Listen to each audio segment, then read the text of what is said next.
Hello dear student, welcome to WKB knowledge হাবে তোমাদের স্বাগত।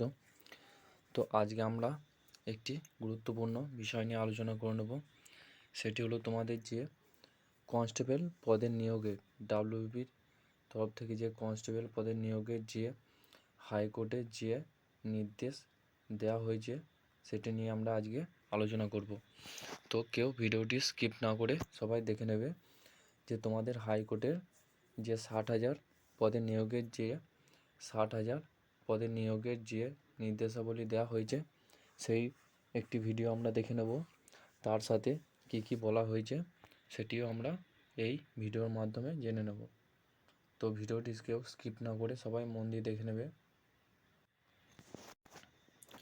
কনস্টেবল পদে নিয়োগে জটিলতা, এটাই জানা যাচ্ছে। প্রায় 11,749 কনস্টেবল নিয়োগে বিভাজন ছাড়াই তালিকা। কনস্টেবল নিয়োগে জটিলতা কি?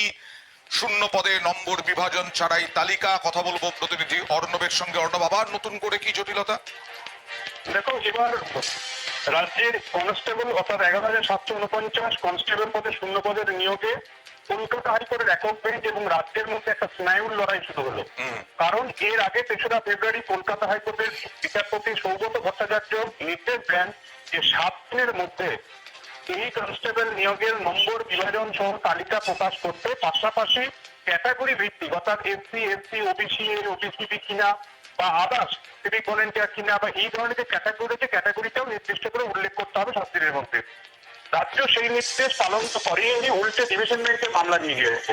আজকে নতুন করে আর এক রাউন্ড মামলা হয়। সেই মামলাতে সৌগত ভট্টাচার্যের বেঞ্চে রাজ্যের তরফে জানানো হয় ইতিমধ্যেই সিঙ্গেল বেঞ্চের নির্দেশ চ্যালেঞ্জ করে তার ডিভিশন বেঞ্চে গেছে।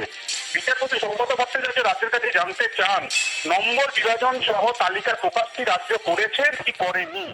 ডিভিশন বেঞ্চের কোনো নির্দেশ কি আছে সিঙ্গেল বেঞ্চ মামলা শুনতে পারবে না বা কোনো স্থগিতাদেশ দিয়েছে? এক্ষেত্রে আদালত জানতে পারে শুনানি থেকে যে এরকম কোনো নির্দেশ ডিভিশন বেঞ্চ দেয়নি। এরপরে বিচারপতি সৌগত ভট্টাচার্য নতুন করে নির্দেশ দান করলেন এবং সেখানে রাজ্যের কনস্টেবল যেটা 2024 সালের মার্চ মাসের নিয়োগ প্রক্রিয়া, যার ইন্টারভিউ প্রক্রিয়া এই মুহূর্তে চলছে 11,749 শূন্যপদে কনস্টেবল নিয়োগে। সেখানে সমস্ত প্রায় 7,178